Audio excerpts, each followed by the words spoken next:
So I called my cell phone company, and he got on the phone with them, and he said, I'd like to make a payment. And he made the payment.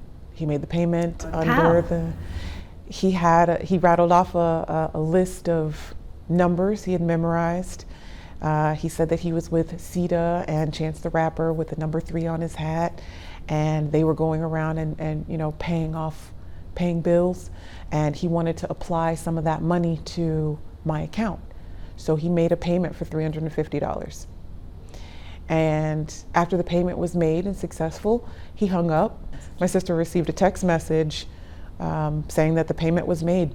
So, you know, at that point I was like, well, thanks. You know, I was like, thank you so much. Like, that's, you know, that's a huge help. I'm glad, you know, that was able to go through. And I started to walk away.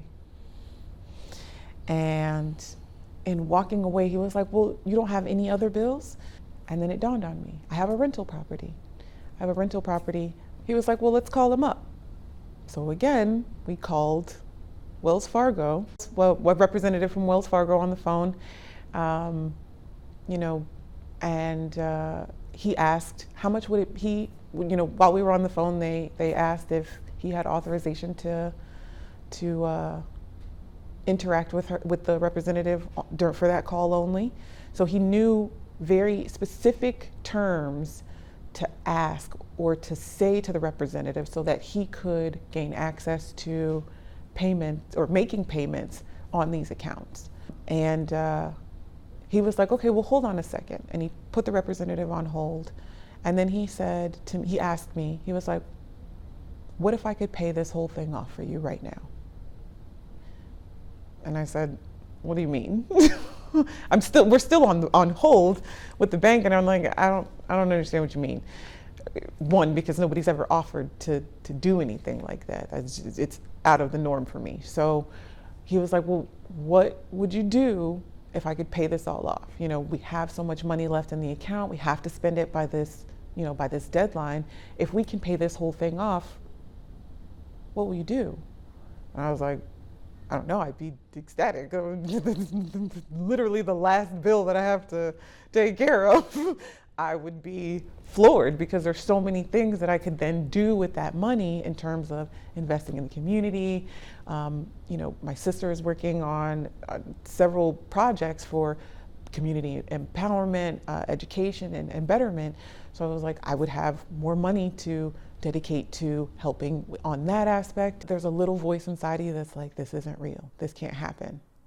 Not to someone like you. This doesn't happen to you. But there's hope. On top of the little voice, there's hope that maybe this will work. Maybe this will go through. Maybe this is legitimate, and maybe this can actually happen. The naysaying, the inner naysayer, and the hope, there's curiosity. And so, you know, I said, well, let's see if it happens, you know, because nothing hurts a fail like a try. So I went for it. Again, he, you know, was talking to the representative at the bank, rattled off a bunch of numbers, and all I heard from the representative was, oh my God, congratulations. And I'm frozen in shock and like disbelief. And she just keeps repeating, like, this is so exciting. I'm so happy for you. Congratulations. And I'm still in shock. Like, even though she's saying it and I hear it, it doesn't seem real. But she just keeps repeating it. And then she gives me a confirmation number. It was $45,803.13. Supposedly gone. White Clean. $45,000. And, you know, for me, that was like I said, it was the last hurdle that I had to get over to becoming debt free. So for me, that meant financial freedom. oh my gosh, he just paid off my mortgage. I can't believe this. I felt ecstatic. I felt happy. I felt hopeful.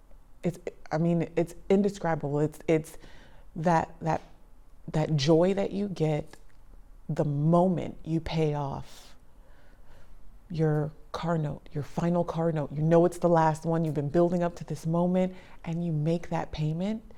It's that joy that you get from success of paying off that debt, and the hope that you get from what I can do with this money now.